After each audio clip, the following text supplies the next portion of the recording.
Hello there, viewers. So this time on Behind the Boundary, I have Charlotte Dunford. So Charlotte is on the youth committee. She also helps run the Dynamos and the All-Stars. She also plays in the Sunday 11. So I sat down with Charlotte this week to find out A, how her season's going, B, how she got into cricket, and also C, something very important, something that the youth committee are organising. So sit back and enjoy.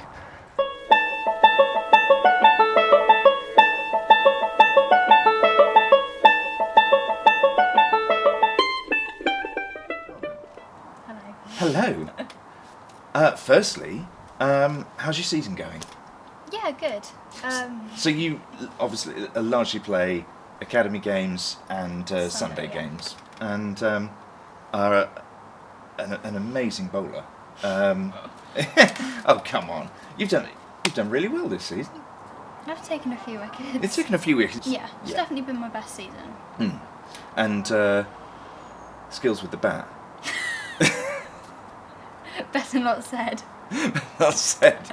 Is it every time you walk to the wicket, people are like, "Come on, Charlotte, get a run." I know. The thing is, people think it's that I'm like scared of batting, but I just don't enjoy it. That's the problem. It's got nothing to do with like fear of the ball or fear of getting out or anything. I just don't enjoy it. But you got a run. I got a run. My first run in like 2 years. I don't know. I wasn't there. Was there a great cheer that came up from the boundary? Yeah, it was a bit.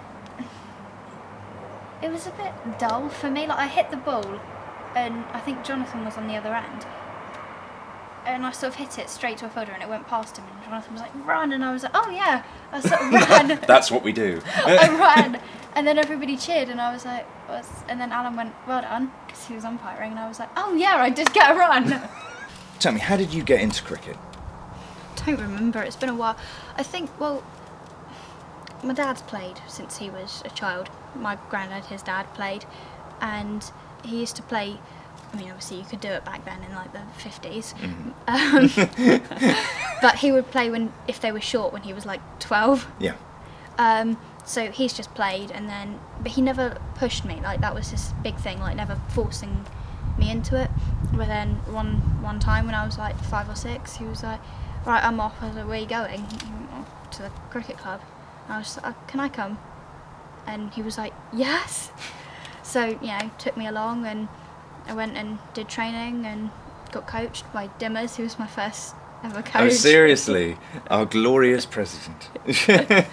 My first ever cricket coach was Dimmers, so, and then just carried on. There's a committee, and it's not just senior adults who are on there.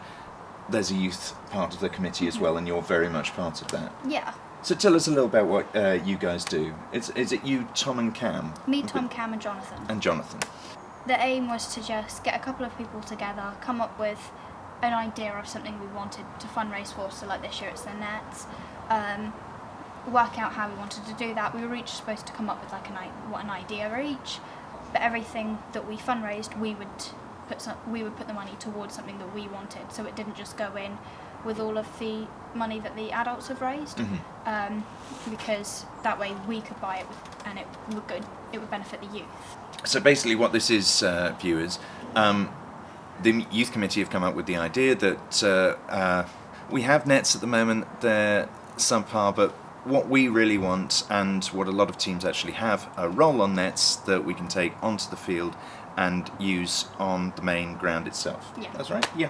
And so, how much do we need to raise?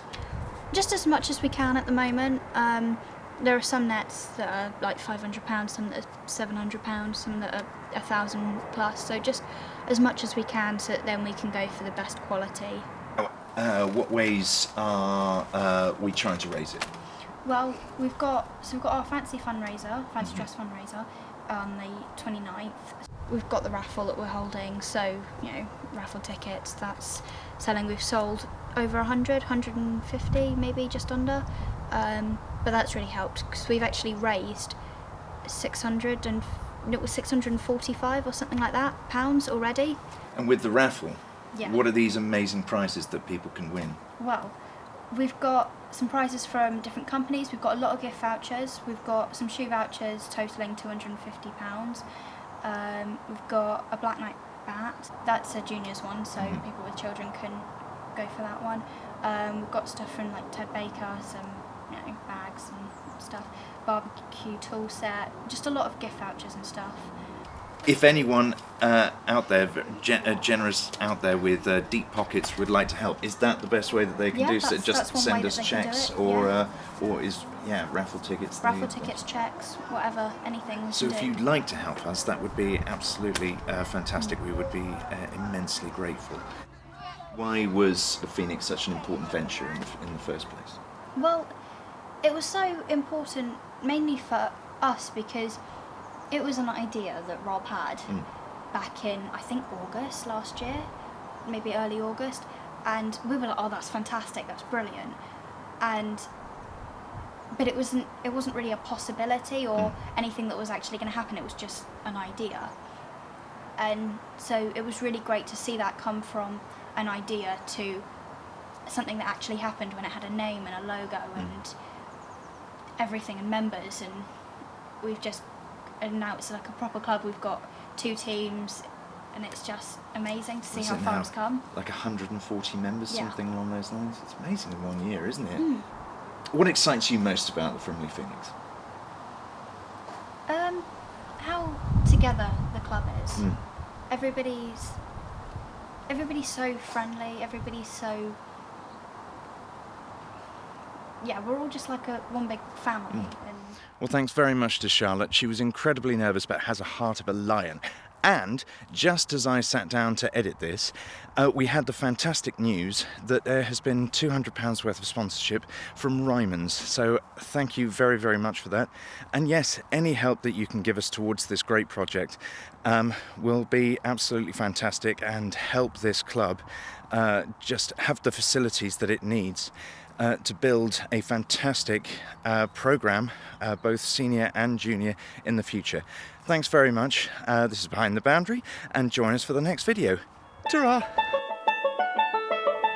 Like, sometimes you have the ones that you don't like, but you don't, like, have to...